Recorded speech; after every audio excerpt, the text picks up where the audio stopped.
We need a weed army in this country. Yeah. Skilled Weedos that are good at applying chemicals.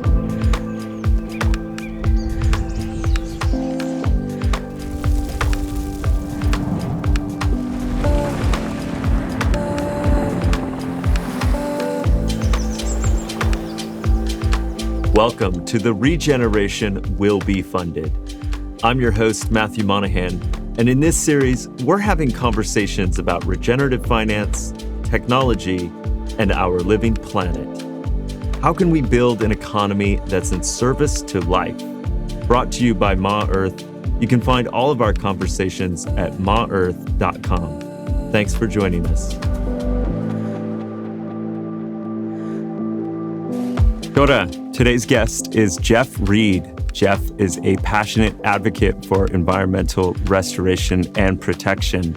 We talk about his work as an activist and direct action campaigner and some of the projects he's worked on throughout Aotearoa New Zealand. Geoff talks about the power of a camera to bring attention to environmental destruction and what it really takes to create behavior change. We show some videos he's recorded, talk about some of the films he's been a part of, and Geoff really highlights the importance of invasive plants in this discourse about conservation. I hope you enjoyed as much as I did. On to the discussion with Geoff Reid. We are here with Geoff Reid. Geoff is a restoration advocate. He is the founder of One for Nature. Thanks for being here, Geoff. Oh, it's a pleasure. Thanks, Matthew. What does a restoration advocate do? Focus on restoring our ecosystems and mobilizing public opinion so we can live in a better world. Get better results. And why? What is the why driving you? Well, when we look around, we know that we're in, our biodiversity is in free fall. Here in Aotearoa New Zealand, we've got about 4,000 species that are dropping off the face of the planet, and that's pretty alarming. Yeah, so I'm very driven to see the change that we need, and I feel like there is hope. We just need to, there are solutions for these problems. We just need a bit of leadership, and we need to apply a bit of knowledge, and we'll get there. And how did this work awaken for you? Has this been a lifelong pursuit, or is it something that happened along the way? I think the more time I spent in the outdoors, the more time I spent with myself and putting myself in, I was in search for the most pristine virgin ecosystems when I was a bit younger. And the more I looked for that and the more I sat in those places and absorbed, the more I realized the effects of mankind. And I guess that helped me.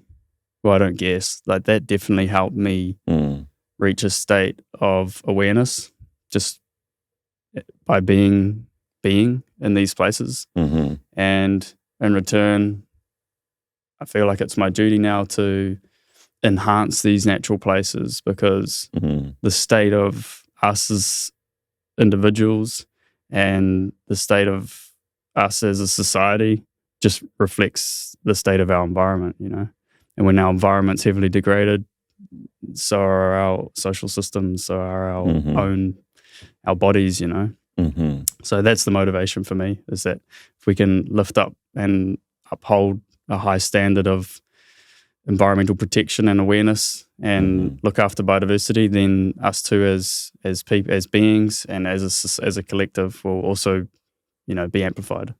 Yeah.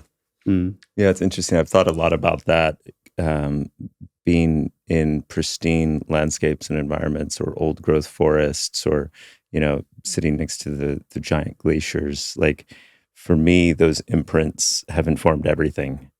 And so it's like, these kind of iconic landscapes that are still intact have obviously an ecological role that they're playing that's very important, but they're also like, these demonstration sites for humans to experience. Like, what does nature's intelligence look like fully expressed, or expressed in that way? And then like, oh, okay, then you go back to your suburb or your town, apartment, and you're like, oh, okay, it's like, if that's possible, what could we be doing on this planet right now? For sure.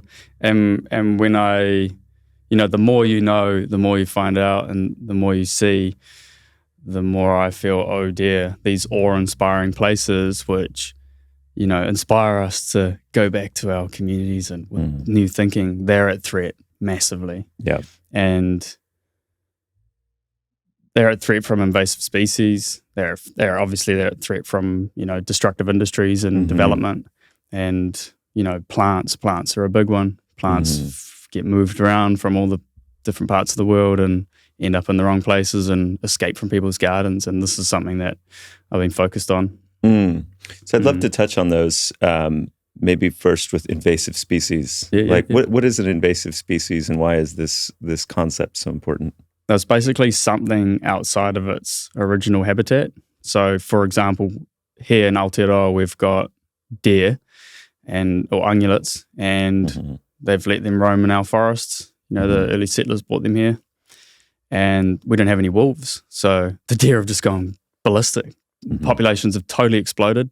Yep. And there's been big attempts in the past to control these species, and, they kind of go up and down. But now we're just watching deer, goats, pigs, a marsupial from Australia called possums, rats. Rats are really bad. Rats just get into all the birds' nests and take out our seed distributors. And we also have a mustelid, a stoat, which is an incredible predator. And cats, dogs, you name it.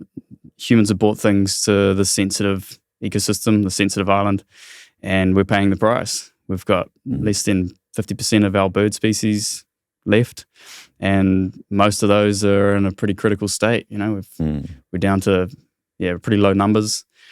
And so we have a lot of work to do in terms of cleaning up invasive species. And there has been a focus on mammalian invasive species. I'm really trying to help with others advocate for the need to look at invasive plants, plants that can hop the fence. Because we hear all about stoats and rats and possums here as the conversation around the predators of the forest, but less so about plants. So tell me more about what are the plants we should really be focused on, and why is this such an important aspect of that conversation? Well, we have got about 2,500 plant species that are either endemic or native to this country. So endemic meaning they're only found in New Zealand, or native, they're found here originally, but they also might be found somewhere else. And so these are the plants that make up our ecosystems, right? These are our biodiverse ecosystems that we need to look after. Now, we've got about 40,000 introduced plant species in this country. How many did you say? 4,000? 40,000. That were here? How many were here? About 2,500. 2,500 that were here. That we've identified. Yeah. And 40,000 introduced. 40,000 are introduced. Wow. And so even just if 10% of those 40,000 turn out to be extremely invasive, once they're left to run their course, just one of those plants may be able to take out an entire forest ecosystem. These are vines, creepers, plants that can drop into an old growth forest, and they're shade tolerant, so they can grow in the dark and then take out all the undergrowth species and stop the forest from regenerating. So when the old canopy trees die, eventually, they die, there's nothing to replace them. And you get big light wells in the forest, and more invasive species pile in, and we lose the war. But we're at the stage now where we can act. And it's going to be a lot cheaper if we act fast now than waiting 10 years, waiting 20 years, and trying to, flip the switch on, our already wrecked national parks. So, a lot of these things operate on kind of exponential curves, right? I mean, one plant can have 10,000 seeds, right? So if you let that plant go to seed, it's going to cost 10,000 times more to clean it up the next year. Yeah. So taking a step back about the general ethics and philosophy, there's, I think, a counter argument here, or a counter view, which is that we shouldn't necessarily feel that we have a role to play in choosing which species we want to have live or die, for example? Why is that, native bird more important than that stoat? Is it purely an aesthetic kind of preference? And what if the next generation prefers possums to birds, And so, how do you think about that side of these conversation? Well, it comes down to values and our identity. And I mean, in terms of what makes this part of the world special is also what would, our unique forest types, our unique birds, our unique animals is also what would make, let's say parts of the States, like Yellowstone National Park. Why is that special? You got wolves there and stuff, So do we just want a metropolitan of like species and weeds mixed up, and everywhere you go around the world, you wouldn't know if you're in India because the Taj Mahal's not even the Taj Mahal anymore. Like we've just replaced it with like, pyramids or whatever. Like each part of the world is known for what makes it special. We've got elephants in Africa. And when you come to this part of the world, people should be able to see what grew here for millions and millions of years, ancient forests. And so that's the value thing. But I believe if you put it to the people and ask them, like, do you want to see cats and stoats running around and weeds and no birds? Some people might be up for that because a lot of people love cats. But generally what we're finding in this country is that people really do identify with the things that make this part of the world special, I mean, we call ourselves Kiwis, and that's not the kiwi fruit, that's the bird. Right, exactly. So you're saying there's a values conversation about what do people really want in terms of their landscapes, their habitats, their home. There's also what did the land have before we settled it? What were the ecosystems that were intact for thousands, hundreds of thousands, millions of years? I think that there's an interesting question about time, right? Because maybe a lot of the native species here still came from somewhere else. A bird took a seed from an island, somewhere else in the South Pacific and brought it here. And I think some people argue when it comes to this whole climate conversation that we can't take these arbitrary places in time. Why does it matter 1,000,000 years versus 100,000 years versus 1,000 years? Is there a right or wrong when the whole thing, you go far enough back and, the place was glaciers anyway. So, the nature will ebb and flow and these things happen. And the reason I'm asking these questions and kind of pointing to this is because I do feel like this is part of the resistance to some of the changes that may be required for us to be aligning ourselves to the stewardship activities that would be more intently controlling for invasive species. So just curious, peeling back the onion a bit more on the kind of worldview of why this work is worthy and the right way for us to go. Beautiful, yeah. I can create an analogy around pollution, right? And if let's say you've got an effluent pond outside of a dairy farm, right, where we keep all of the waste that comes out of the animals while we're milking them. And this effluent pond goes into a stream and we've got a tap and the tap's on. And so everything downstream of that effluent pond is getting destroyed with nitrogen, right? All the little critters that live in the stream are just getting totally wiped out. And that's only been going on for the last 10 years. But who are we to say that we should stop doing that? Right. It wasn't happening in the past. Like we had glaciers, over the last 1,000 millions of years, and then now we've got effluent going into streams. What's the difference? Right. Like we get to play God.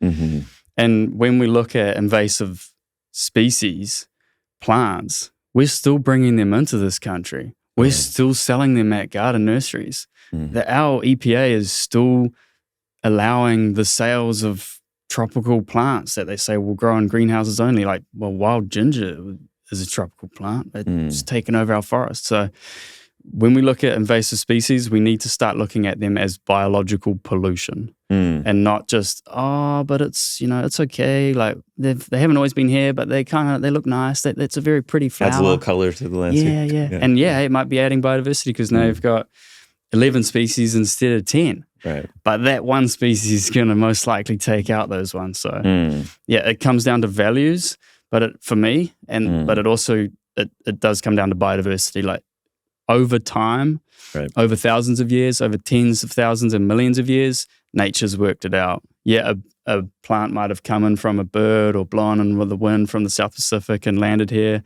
It was at a much slower pace.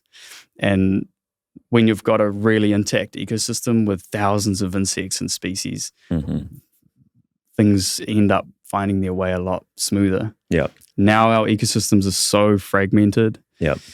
We've got nearly 300 forest types in this country. Wow. That's incredible. Yeah, it brings up a few themes for me. I mean, one is having respect for nature's evolution for a long period of time before we've kind of just jumbled the snow globe up like really fast in the grand scheme of things. I mean, industrial civilization's impact on the planet, just what we've done in the last 50 to 100 years is like severe in a deep time kind of point of view. And just having some humility and respect and understanding of that, I think, is really important. I also, where I've come to a lot is around just seeing humans as a keystone species. Like, we are part of nature. We are another species on this planet, but we have an outsized impact and role. And I think when we take that frame, we also then it begs the question of what is the responsibility, what is the duty of care, what is the guardianship that we are embodying, and being intentional and looking out after, well, these plants do this and have these ramifications in the ecosystem, and it invites us to listen and observe and kind of embody these principles of stewardship more effectively, rather than just like, oh, it doesn't matter, and just kind of trash the place.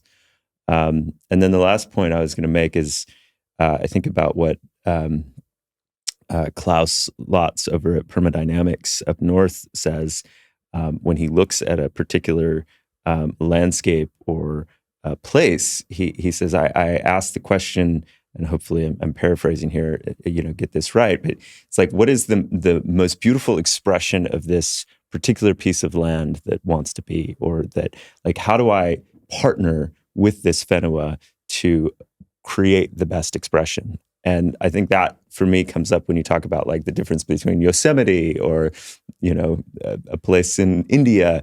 It's like these different places on our planet, they have like an expression that wants to come out, or an expression that was intact and that you've altered. And part of the guiding principle in my mind is like, okay, what is the next expression for this particular place? Curious how that all lands for you, or any comments? Yeah, I totally align with that. We in terms of sound, you can go to different types of forests around the world, and you're going to be exposed to these vibrations of how the birds and the primates or the insects have, developed that resonance with the wood, with the trees over millennia. And so where you are in the world. Right. And if it all gets mixed up and jumbled up and we sort of just like lose respect, and then where are you? Right. You could be anywhere. Totally. Yeah. So tell us about some of the projects and campaigns and initiatives you've worked on. Well, I grew up next to a marine reserve and a very special piece of coastal mixed subtropical broadleaf and old growth forest. And I witnessed the bird life diminish, and I have witnessed the marine reserve, the largest estuarine marine reserve in the country, fill up with mud. So I sort of took it on in the early stages. And shout out to Von Wong, he's a photographer. He gave me my first drone. I was going through Borneo. I was leaving the States and going to Borneo, and he gave me a drone. He's like, you can't go to Borneo without a drone. I was like, I don't have a drone, man. Anyway, I went over there and I chased around a bit of illegal logging and got a photo of some logging. And that was evidence enough to stop the loggers in a Class 5 jungle reserve I gave it to a friend that I'd met there, and he gave it to his father, who, was a well-respected scholar in his tribe, and it went through into government, and bang, there you go. The evidence was enough to pull the loggers out of a very special piece of jungle. And for me, I couldn't, it took me a while to get my head around, like, what? It was that easy? I just had to hike through into the jungle and go up a crazy river and get this photo, and that was it. So when I came home, I definitely utilized the use of a camera and documenting the changes that were going on in this marine reserve, the mud coming off a very large development, choking up our filter feeding shellfish. So just one millimeter of fine sediment is enough to wipe out the seagrass, which is where all the fish lay their eggs. And we watched tons and tons and tons of silt get pumped into this precious ecosystem off a gated community getting put up. So the evidence was good. It was strong. The visuals were pretty out there. We got a really active community that I'm privileged to have grown up in. People have been fighting for this place for decades and decades. And mobilizing public opinion again was, a key thing. And the council sort of sat on their hands because they didn't have any skin in the game. What it came down to, really, I wasn't seeing the change that we needed. The council kept granting these like winter works permits to carry on the development. And big rainfalls meant all the mud would wash off. So eventually I just took it into my own hands, and with the help of my brother and a few other legends, we ended up printing off all the photos and going down to the capital, Wellington. And we stood outside Te Papa Museum, where the developer was also the chairman of the museum. And so we spent 1 week out there with signs asking for him to resign and calling him a vandal. And that really, really, really helped get the argument going as to what development is doing to the Gulf, to the Hauriki Gulf, and to our marine environment. And as a result, some months later, he resigned from his job, and the development has definitely slowed down a lot. But for me, that was a taster of like, wow, one person, with the right tools and the right set of skills can have a big impact. So I've worked on campaigns of bringing fresh water to the quality of water to the public attention, and the need to create stronger rules and regulations around it. And it's been a beautiful journey because people ask, how do you do it? Some of these topics are so depressing. Like, you expose yourself to some really dark stuff, but totally, you get to meet really beautiful people that are also doing the same work, and you develop really good friendships, and you have a laugh. And that's what it comes down to for me, is just enjoying other people and doing what you can. And I've been involved in advocating and achieving broad-scale predator control for a handful of our forests, very, very important forests. And I hope to be able to continue my work and go further. Yeah, it strikes me that you're not only pushing back against commercial incentive and interests, big, large institutions, and then you're not only also, at times going as extreme as singling out bad actors and risking kind of a public spat. But you're also, kind of picking at a wound of the collective consciousness that doesn't want to actually look there. Like, we don't want to really acknowledge that every time we build houses that there's sediment ramifications. We don't really want to hear about the seagrass and the shellfish like being destroyed in the Gulf right now. Like, most of us just want to kind of click to the next page. And so, I just imagine it's like very isolating and can be very lonely and difficult to like muster that courage. And do you want to say any more about like your psychological process and how you alchemize the uncomfortable feelings?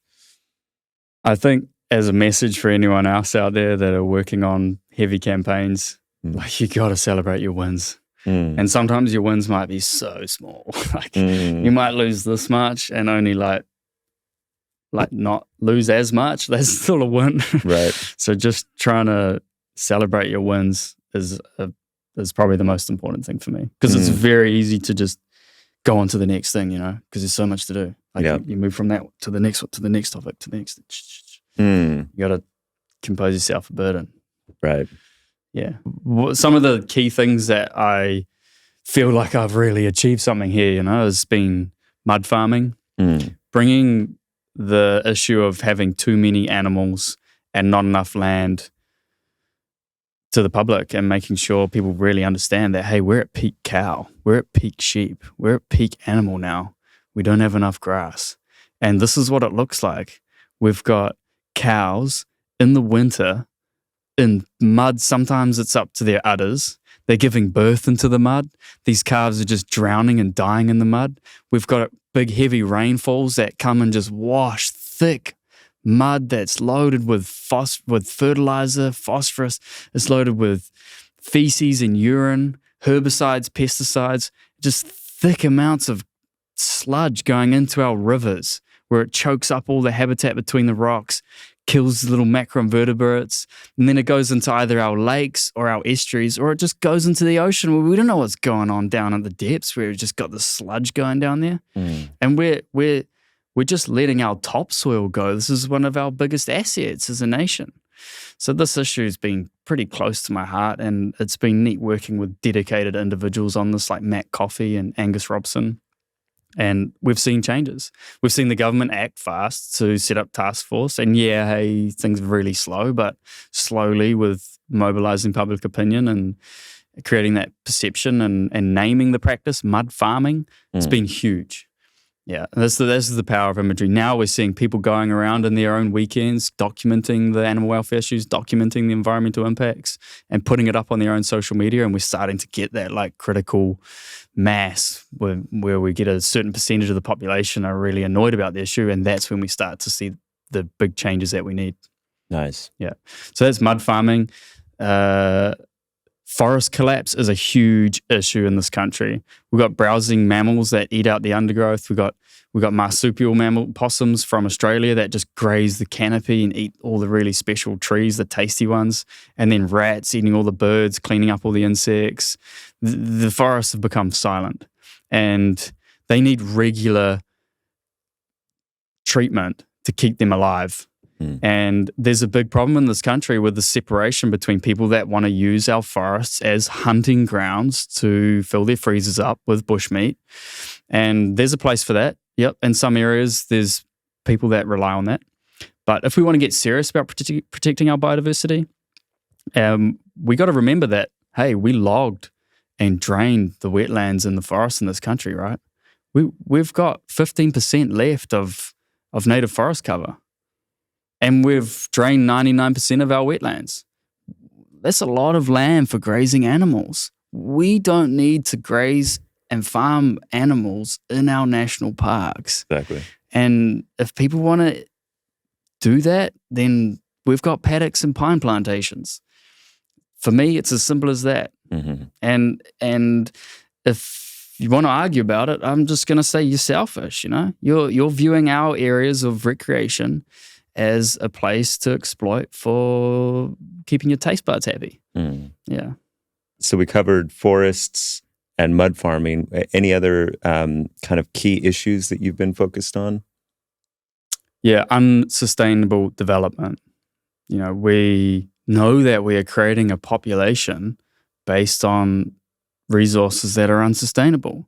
And then we go and develop up large areas of arable land, of beautiful deep soil, and turn it into rammed in, cookie cutter housing developments. And the immediate impacts are sediment runoff usually, because you can't expose that much land in the wintertime and think that it's not going to rain. When it rains, all the sediment washes off and it goes into our streams and it goes into our ocean, and it causes all sorts of problems out there. The way we create motorways, the way we create roads, just sloppy behavior. I mean, this is a video of a motorway that's currently being built called Penlink, which is up in the north of Auckland. And look here, we're just allowing tons and tons and tons of clay sediment to go into a river which flows into a marine reserve, and it chokes up all of our filter feeding shellfish. There's no need for it. And if we're in a rush because we're trying to save money, what's a few $100 more million? So this is footage that you've recorded recently? Yeah, this is of the last few weeks. So walk me through this video that we're seeing right now on the screen.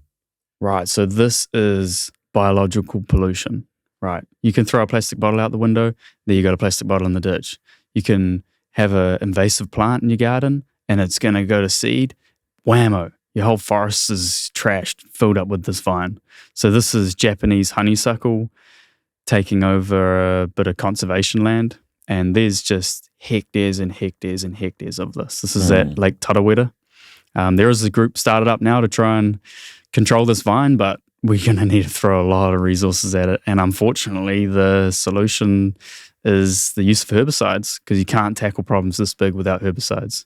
And how about this video here? Yeah, so this is a classic dump out the back of a farm. A lot of farms have these, where just rubbish, everything that's disregarded gets thrown into either a hole and burnt, or off a bank, or into a gully. And what we're seeing here is heaps of dead cows, ones that didn't make it through their pregnancy, heaps of calves. That's just left to rot, and a lot of the time these big rubbish tips just get burnt, and these corpses get torched. And these are the very things that are ruining it for everyone else that's trying to do good. When we got a few laggards in the industry that really don't care about these bad practices, these is what the rest of the industry needs to get on top of and sort them out. Yeah, I think there's like this tribal mentality where it's like no one attacks us. We're together. Right. And it's like, wow, that's going to get you into a lot of trouble, because people aren't going to stop hating what they're seeing. And what we're seeing now with this campaign work, a wedge has been driven in between the good land users and the bad land users. And now the good guys are starting to sing from the same songbook, and it's putting a lot of pressure on the laggards. So the positivity of campaigning. So in addition to the direct action work, you've also made some films, some mini documentaries. One of those that I've been really enjoying, I've watched it a couple times, the Tīmata Method, around forests. And here on the farm, we steward this large-scale pine plantation. It was planted about 30 years ago, and monocrop radiata pine, and it's time for it to go. Right. And so we've been exploring, what are the ways to regenerate this landscape back to native forests? And it's a huge economics challenge because everything is very costly to try to do this, between the pest management and the seedlings and the labor. And then, there's a bunch of steep hills. And so access and all the issues that a lot of farms and forests in New Zealand face. And what you've documented in the Tīmata Method is an approach, an evidence-based set of prototypes, if you will, of, hey, here's how we can try to do this more cost effectively, and kind of a playbook over years of what we can expect when we plant certain species first, and then give time for the canopy to be established, and then go in, and what are the other activities around things like invasive weeds management and so forth that need to happen. So curious how well that's summarized, and what else what's motivating you on that line of work? Well, yeah, you've summarized it very well. I'm glad you've enjoyed that video. It was quite a bit of work. It was neat working with a good crew on that. For start, pine trees were our savior. They came along at a time when we were just about taking out the rest of our old growth podocarp forest. There was even big campaigns run to plant pine, like sending blocks of 4x2 down to the ministers, plant pine, filling up the offices with stamped. So pines came in at a really good time, or a bad time actually. But we so the reason you say they were a savior is because otherwise everything would have just turned to pastoral landscapes. Exactly. And the short-term gains of just logging the last of our native trees for timber, when you can plant pine, and very quickly have a crop of timber. Right. So, yeah. Rather than cut down the ancient forests, Exactly. let's do a quick rotation timber crop. Exactly. And I think it's important for people to know that. But now we're running into big problems with pine. We have had in the East Cape recently over 300,000 slips. These are big slips. Half the mountainsides falling down, all of our soil ending up in the rivers, eating up into the ocean.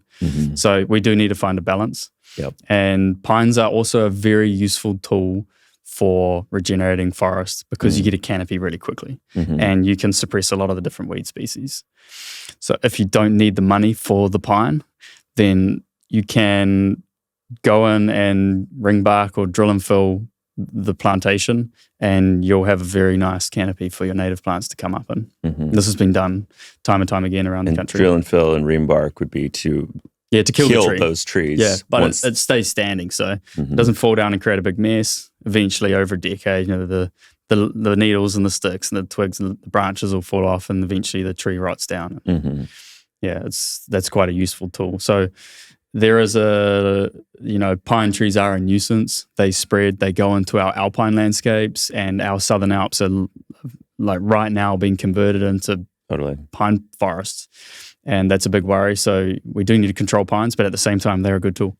Yeah, it's always just remarkable to me to go around, especially in the South Island, and see, there's a plot of land over there, and they're planting, pine plantations, and then you go talk to the conservation group over here and they're in the native forest, and they're like trying to, they're paying people to go pick out wilding pines. That's madness. And you're like, wait, but right over there you're planting, and right over there you're picking them out. And it's like, we do not have a cohesive strategy here. And so that's what the Tīmata Method, obviously that's not a blanket approach for the whole country. Right. Like I said before, we've got nearly 300 different forest types.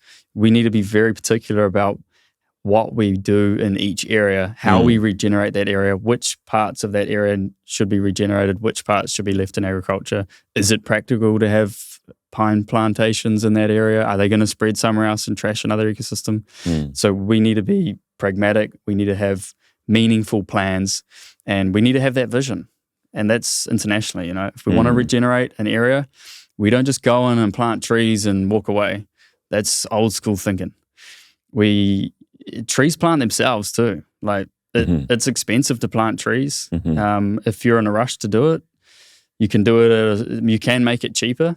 That's with certain spacings and being smart. But if you control the invasive species, and if you like the plants and the grazing animals, the trees, they don't walk around with spades and dig holes and plant their little babies.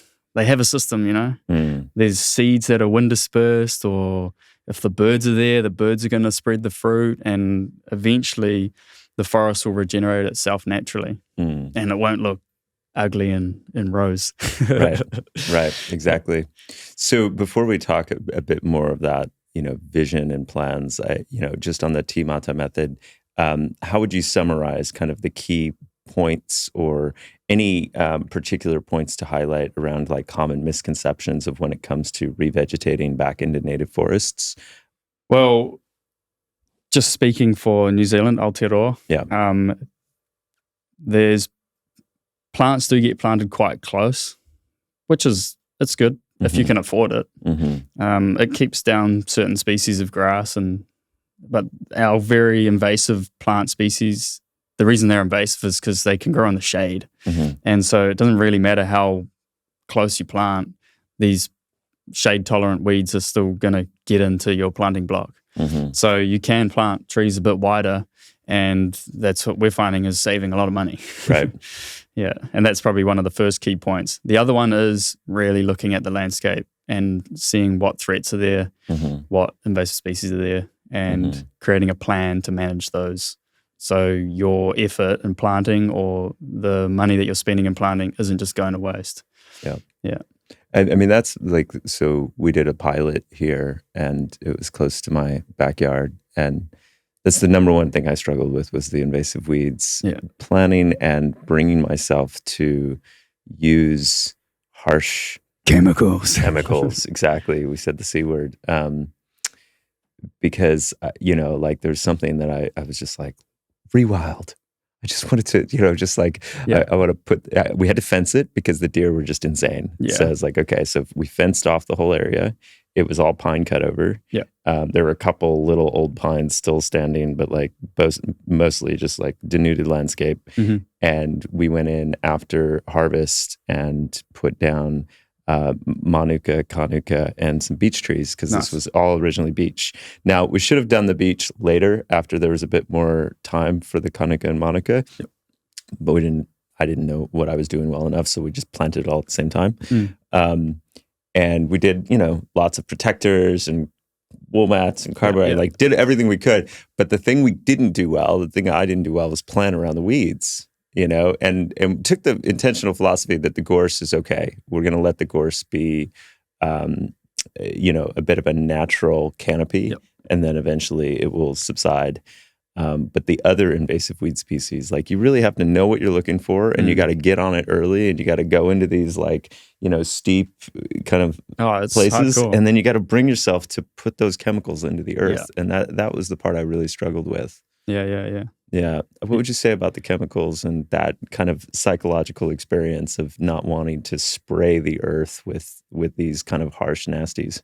Yeah. I hate using this stuff, man.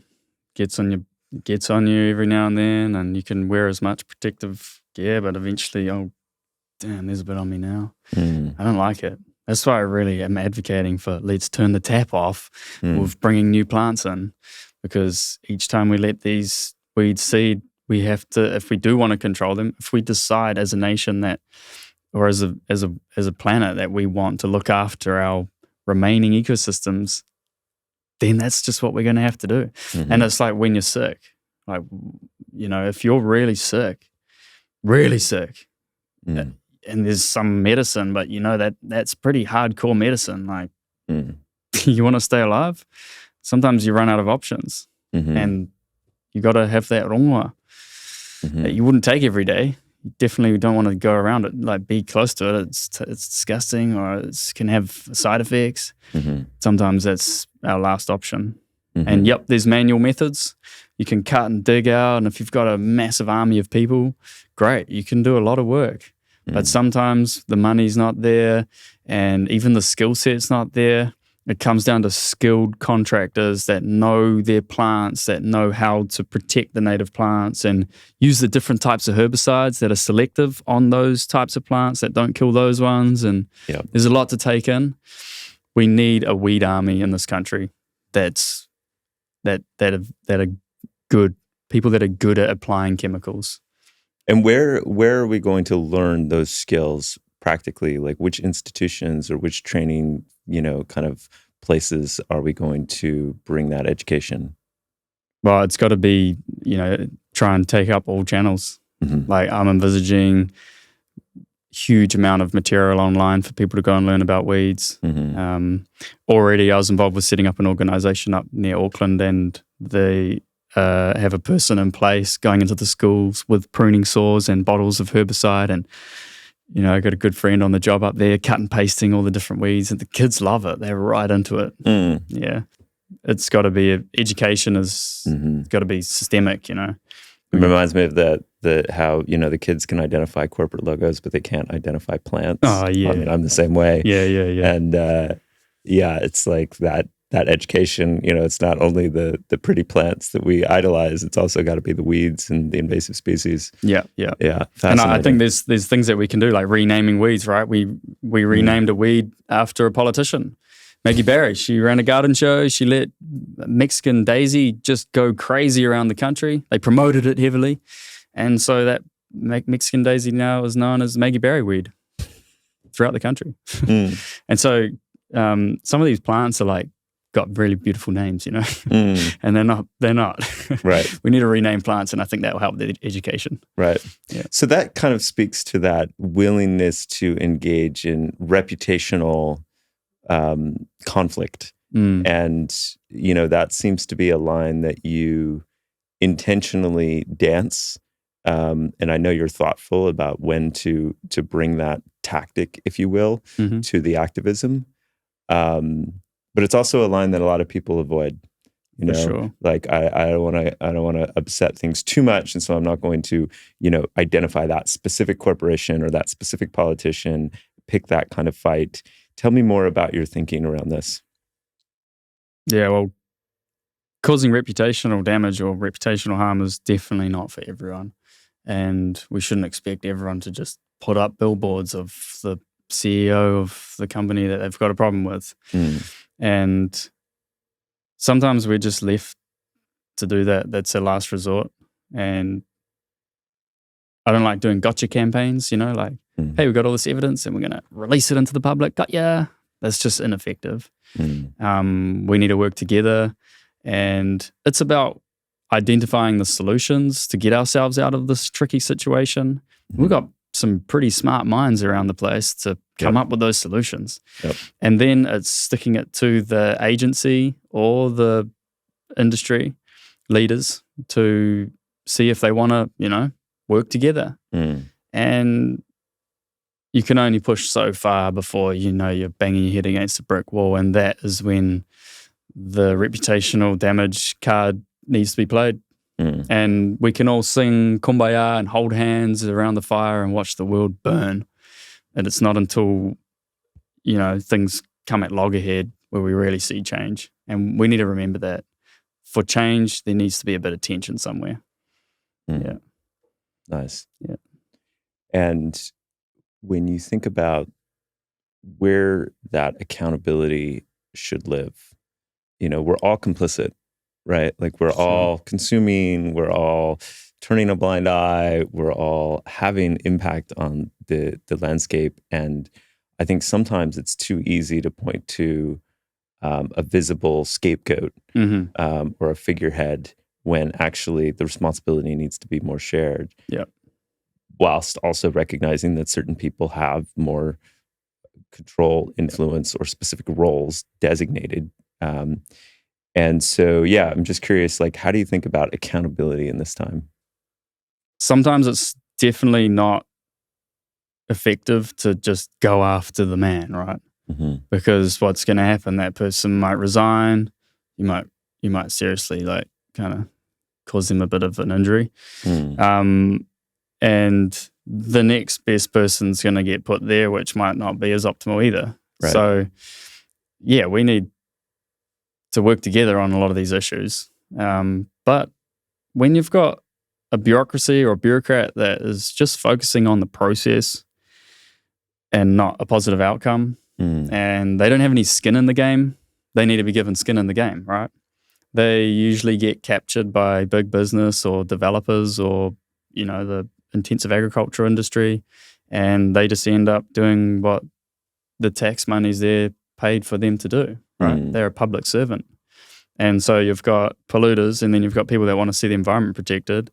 And when we lobby the decision makers or the leadership, they will act in our favor too. So when you apply pressure, it's the same as the polluting industries applying pressure. The thing is that they're just really well funded.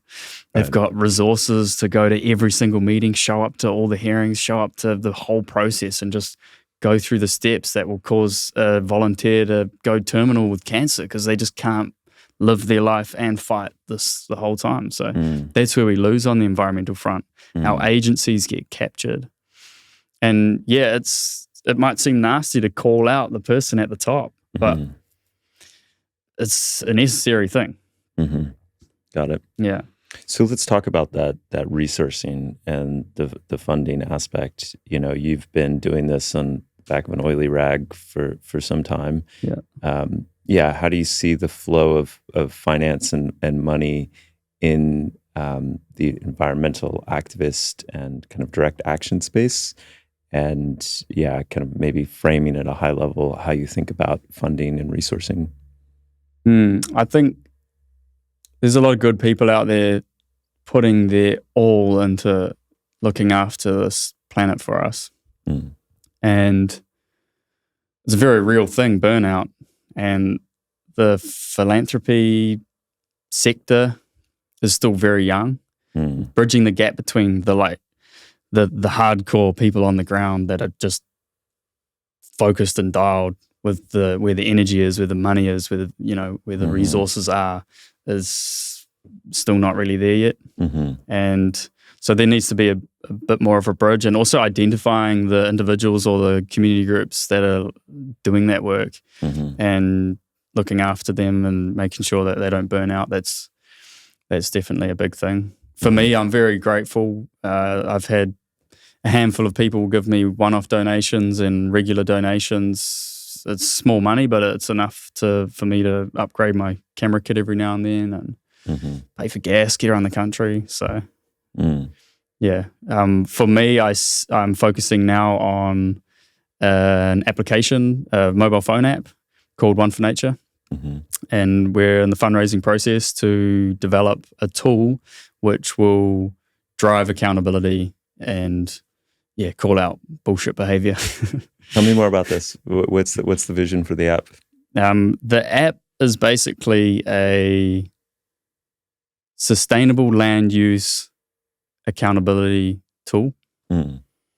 And anyone will be able to take their phone out of their pocket and make a little video or take a photo of either an animal welfare issue, invasive plants that are spreading into the conservation estate, anything, you name it.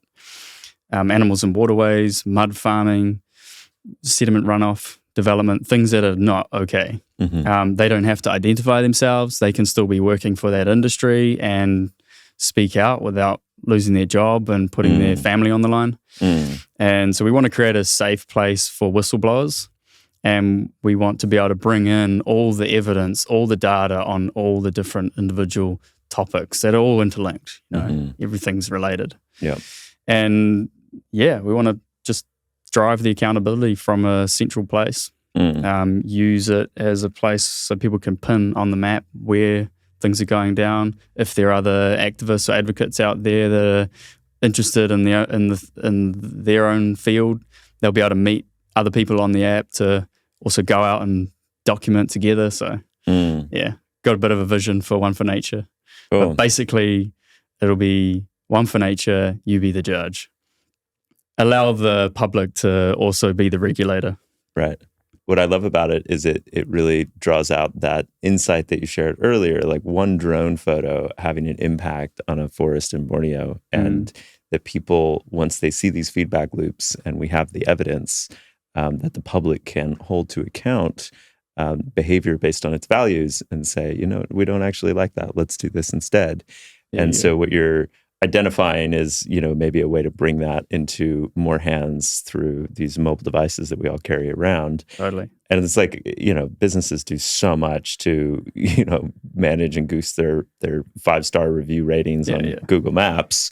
But like, why don't we have that kind of accountability applied to land stewardship and to harm for the environment and the ability for people to call out bad behavior? And I think that this is converging at a time where the architecture of the internet with Web3 and crypto and so forth is going to enable more privacy-enhanced ways for whistleblowers to report information and to have cryptographic security underneath it. That I think will probably create some interesting effects in this space as well. For sure. And hey, this tool can be used for positive as well. It doesn't have to be focused on negative. We can highlight the ones doing the really good work and show where the leadership is, show where the innovation's happening when it comes to restoring our environment and being good land stewards.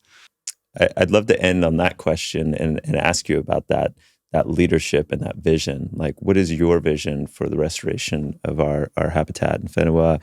And any other comments about how do we embody that leadership and that vision as a country? Good question. I live on hope that every problem has its own set of solutions. And with a little bit of leadership and applied knowledge, we can achieve really good outcomes. And there's evidence for this all around the place. But when it comes to leadership, it's a hard one because quite often industries will follow a certain type of leadership, which is purely profit-based. And then the flip side, some years later, you're seeing bankruptcy, you're seeing environmental degradation, you end up with a whole lot of problems. So we need the right kind of leaders, and leaders don't just pop out of nowhere. You know, we have to almost breed leaders. You know, we have to nurture and nourish, grow leaders. Mm-hmm. And so these are the next generation coming through. We need to be thinking now, grow strong leadership, build that strong leadership, put the systems in place. And what we're doing now is just setting foundations for this next generation to just step into our work and just, it's all set up for them. And that's when we're going to really lift off and see this planet amplify and, come back to life. Nice. Well, I appreciate the humility in which you hold it all and the fierceness of your defense of our lands. Like I've really experienced that from you over the years, and just much respect and appreciation. Thank you, Matthew. Keep up the good work yourself. Awesome. All right. Cheers. Thanks. All right. What'd you think? Leave us a comment below.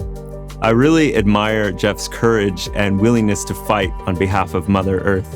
You can learn more about Geoff's work at onefornature.org.nz, as well as his website, geoffreidnz.com. Links are in the show notes. You can find more conversations like this one at maearth.com. Thanks for tuning in, and I'll see you next time.